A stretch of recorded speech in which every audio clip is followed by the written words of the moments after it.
I have this theory that I think I expressed in Mastery, I'm not sure, that the brain has a kind of a grain to it. It has a way that it operates that is natural and for a purpose. Could you call it survival or whatever?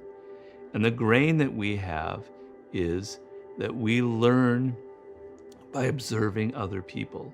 That goes back millions of years when we first learned how to make a tool.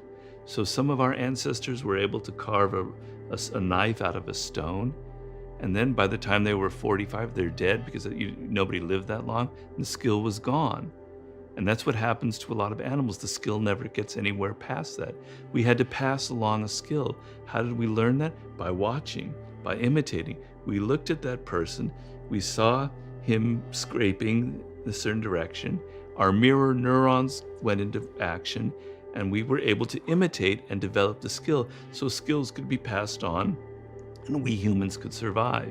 We never would have happened. That's how the brain works. It looks at other people in real time, sees how they do something, picks up the mood of that person, picks up things that you can't put into words, and learns from it. That's the grain of the brain, pardon the rhyming there.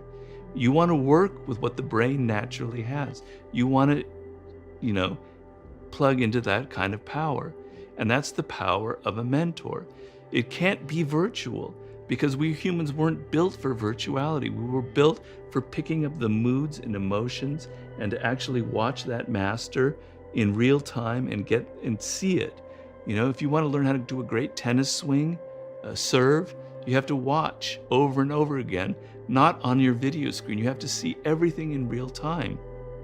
So we are built to learn from other people by imitating them, by picking up their moods, by interacting with them. So it's extremely, extremely powerful, right? And it used to be a part of any apprenticeship in the old world. You wanted to learn a craft, you had to learn it from a master. You wanted to become a great musician, you had to do an apprenticeship under a master. We fetishize Mozart, who was creating music at the age of 5, but his father was a great musician and his father schooled him. He was his mentor. You need a mentor in life so that the knowledge of somebody else, their experience, the mistakes they've made, the things they have learned, become your knowledge. And then you can surpass them. And then you can kill the teacher, as the Spanish expression goes.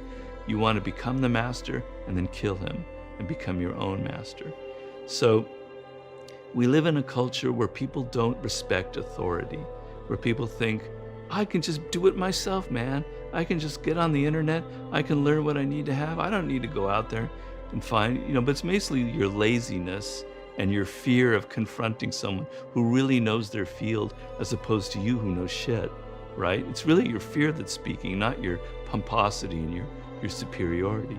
To be able to put yourself in the hands of a mentor requires some humility to realize I'm inferior. I need the knowledge of somebody superior. So I want to excite you by this idea. I want you to work with the grain of the brain, and work with what's natural and delve into this extremely powerful element in human nature and how we learn. And then in the book, I describe strategies for how to find a right mentor, how it's like a second parent. You didn't get to choose your father or mother, sometimes unfortunately, but you get to choose this second father or mother. And they have to complement you, and they have to be a person that you would like to be. On and on and on. It's an emotional relationship. It's a very rewarding emotional relationship. Everybody wants shortcut. They want that app that's going to get them to mastery in like 2 years. There's no such thing. It'll take 7 years. It'll take 10 years or whatever. But a good mentor can speed up the process because there's a thing known in the science called deliberate practice.